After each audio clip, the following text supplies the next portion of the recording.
Welcome back to System Design on the Road. I'm Sensei. Today, let's talk about the single most powerful trick in all of system design. It's not a fancy database, it's not a clever algorithm. It's this: the fastest request is the one you never have to make. Today's topic is caching. Here's the problem first. Picture a web app that shows a user their profile page. Every time they load it, your server turns around and asks the database, "Hey, what's this user's name, their photo, their bio?"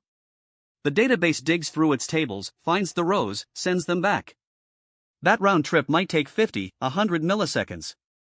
Now imagine 10,000 people loading their profiles every second. Your database is doing the exact same lookup, over and over, for data that barely ever changes. It's like a librarian sprinting to the back archive to fetch the same popular book 1,000 times a day, when she could just keep a copy on the front desk. So here's the goal, said plainly: we want to serve data fast, without hammering the slow, expensive source every single time. Hold on to that phrase, the slow, expensive source. Because caching is always a bet that some data is hot, requested again and again, and worth keeping close. Now here's the heart of it. A cache is a small, fast layer of memory that sits in front of your slow source of truth. Think of your kitchen. Your pantry is the database, big, holds everything, but you have to walk over and dig around. The counter next to the stove is your cache, tiny, but whatever's on it, you grab instantly. When you cook, you don't run to the pantry for every pinch of salt. You keep the salt on the counter. That's caching. In real systems, the counter is usually something like Redis or Memcached memory that answers in under a millisecond instead of 50. The most common pattern is called cache aside, and it's beautifully simple. When a request comes in, you first ask the cache, "Do you have this?" If yes, that's a cache hit, you return it instantly, and you never touch the database. If no, a cache miss, you go to the database, get the data, and on your way back you drop a copy into the cache so next time it's a hit. First person pays the slow price. Everyone after them rides for free. Hold on to that idea: the first miss warms the cache for everybody else. But now the honest caveat, the part that separates people who've read about caching from people who've been burned by it. There's an old joke in our field: there are only two hard problems in computer science, naming things, and cache invalidation. Here's why invalidation is brutal. The moment you keep a copy of data, you now have two copies, the one in the cache, and the real one in the database. What happens when the real one changes? Say the user updates their bio. The database now says the new bio, but the cache is still handing out the old one. Your users are seeing stale data. That gap between the truth changing and the cache catching up is the entire difficulty of caching. Get it wrong, and you'll show people yesterday's price, yesterday's balance, yesterday's message. So how do we fight staleness? A few honest tools. The bluntest one is TTL, time to live. You tell the cache, hold this for 60 seconds, then throw it away.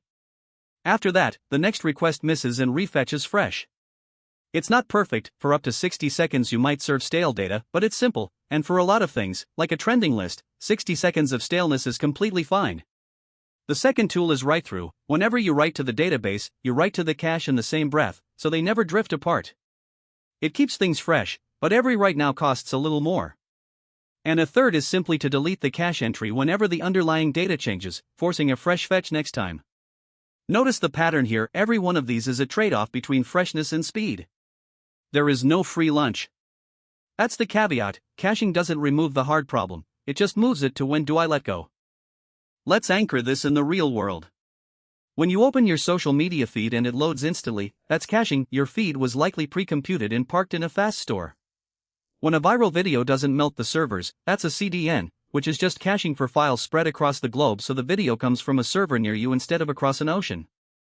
When your bank balance updates a few seconds after a transaction rather than instantly, that's often a caching trade-off, choosing speed and picking a small, acceptable staleness. Once you see caching, you see it everywhere. Let me recap, and I want you to count these off.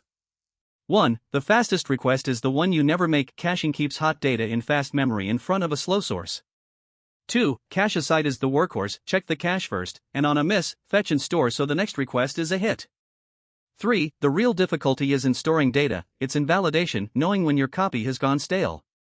4. Your main tools against staleness are TTL, write-through, and deleting on change, and everyone is a trade-off between freshness and speed. 5. You already live inside caches every day, feeds, CDNs, and countless pages load fast because someone chose not to ask the slow source again. And now, 3 checkpoint questions. Answer them out loud, right there in the car, no notes, just you talking.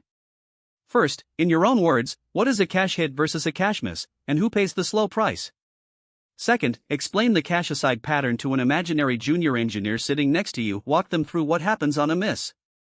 And third, the deep one, if I asked you to cache a user's bank balance, what staleness would you accept, and which invalidation tool would you reach for, and why? Sit with that third one. There's no clean answer, and that discomfort is exactly where the real understanding lies. That's it for today. Keep it simple, keep it fast, and remember, the fastest request is the one you never make. I'll see you on the next stretch of road.